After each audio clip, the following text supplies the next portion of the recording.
நீங்கள் ஏற்கனவே சொன்னிருந்தீர்கள் ஒரு புதிய தொழில் முயற்சி என்று ஆரம்பிக்கின்ற போது அல்லது ஏற்கனவே உள்ள நடைமுறைகளிலே கொஞ்சம் பிரச்சனைகள் இருக்கின்றது, அவையும் சீர் செய்யப்பட வேண்டும் என்று சொல்லியிருந்தீர்கள்.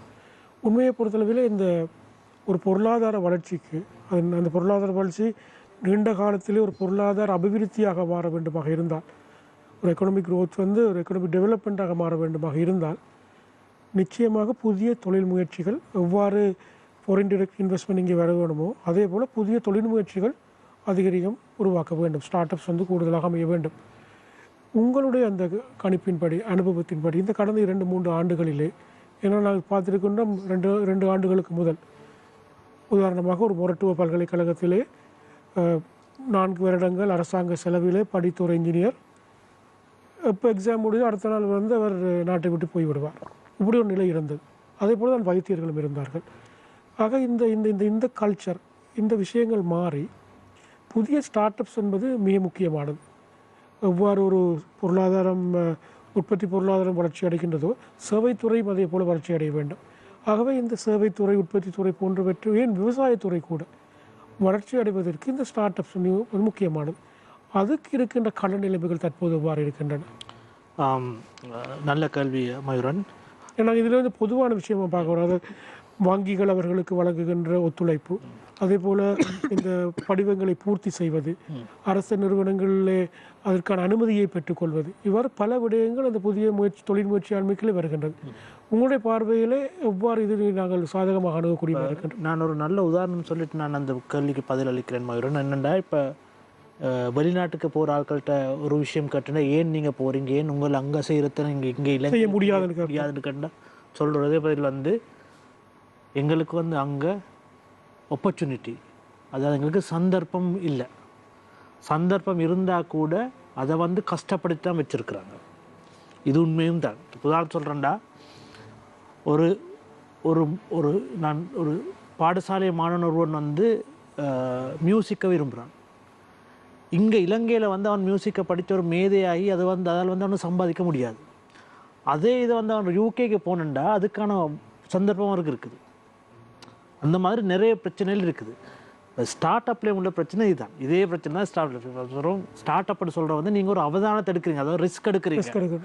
உங்களுக்கு அது சரி வருமா இல்லைன்னு தெரியாது. அது 5 வருஷத்துல எப்படி இருக்க போகுது, நீண்ட கால அனுபவம் இருக்கு. அடுத்த நீங்கள் உங்களோட சேவை, உங்களோட முழு திறனையும் நீங்கள் போட போகிறீங்க. உங்களோட மூளை, உங்களோட கட்டித்தனம், உங்களோட நுண்ணறிவு, உங்களோட பணம் எல்லாத்தையும் நீங்கள் செலவழிக்க போகிறீங்க. அது ஒருத்தர் எடுக்கிற ரிஸ்க். அப்போ அது சரியாக வருமானு இல்லை. இப்போ இதை இலங்கையில் உள்ள பிரச்சனை என்னென்னா, அதுக்கு இன்னும் அந்த ஒரு ஒரு அடுத்த நாடுகளை மாதிரி ஒரு இடம் ஒன்று வர இல்லை. ஸ்டார்ட் அப் இருக்குது. இப்போ உதாரணத்தை சொல்லணும்னா, நிறைய ஸ்டார்ட் அப் ஆன்லைனில் செய்கிறாங்க. இப்போ அரசாங்கம் அடுத்த உண்மை ஆன்லைனுக்கு அந்த 18% வரியை ரைட், அதை கொஞ்சம் இதை இப்போ என்ன செய்கிறாங்க, அதை ஒரு அடுத்த வருஷம் ஏப்ரலிருந்து வாரத்துக்கு மாதிரி செஞ்சுருக்குறாங்க. அது நிறைய கொஞ்சம் சர்ச்சையில் இருக்குது. இப்போ என்ன நடக்கணும்னா, உண்மையாக இந்த ஸ்டார்ட் அப் மற்றும் அந்த எஸ்எம்இன்னு சொல்லுவாங்க, சிறிய நடுத்தர அந்த உற்பத்தியாளர்கள், இவங்களால தான் உண்மையாக இலங்கை ஒரு பெரிய பாரிய வளர்ச்சிக்கு அடுத்த படிக்கு போகணும்னா இந்த இவங்களை தான் நாங்கள் டார்கெட் பண்ணணும். அதோட அந்த டிஜிட்டலைசேஷன். ஏண்டா இப்போ ராகேஷ் சர்மா சொன்னார், ஒரு பங்குச்சந்தை பொருளாதாரத்தை பிரதிபலிக்கணும். ஆனால் இலங்கையில் அப்படி இல்லை. இலங்கையில் அப்படி இல்லாத காரணம்டா, பங்குச்சந்தையில் உள்ள கம்பெனிகள் கிட்டத்தட்ட 30-35% ஒரு பொருளாதாரத்தை 30-35% தான் பிரதிபலிக்குது. இந்த அடுத்தெல்லாம் இலங்கையில் இன்ஃபார்மல், அதாவது அது ஒன்று ரெஜிஸ்ட்ரேஷன் இல்லை, அல்லது ஏதோ ஒரு விதத்தில் அவங்க ஒரு சாதாரணமாக ஒரு தொழிலை செஞ்சுட்டு போகிறாங்க. இபிஎஃப் இடிஎஃப் இல்லாமல் இருக்கலாம், வரி இல்லாமல் இருக்கலாம், அப்படி நிறைய இதில் இருக்குது. அந்த விதத்தில் பார்க்க போனீங்கன்னா இப்போ உண்மையாக ஒரு அரசாங்கத்தோட கட்டித்தனம் எதில் இருக்குன்னா, இவங்களை என்ன செய்யணும்னா இந்த ஸ்டார்ட் அப்புக்குள்ளே கொண்டு இவங்களை ஒரு தொழில் முயற்சியாக்கி இவங்களை அந்த இன்ஃபார்மல் இந்த ஃபார்மல் செக்டருக்கு, அதாவது வரி கட்டாத இருக்க, வரி கட்டுற, அதோ நேரம் தொழில்களை உருவாக்குற அப்படியான நிலைக்கு கொண்டு வர்றதான் உண்மையான வெற்றி இருக்குது.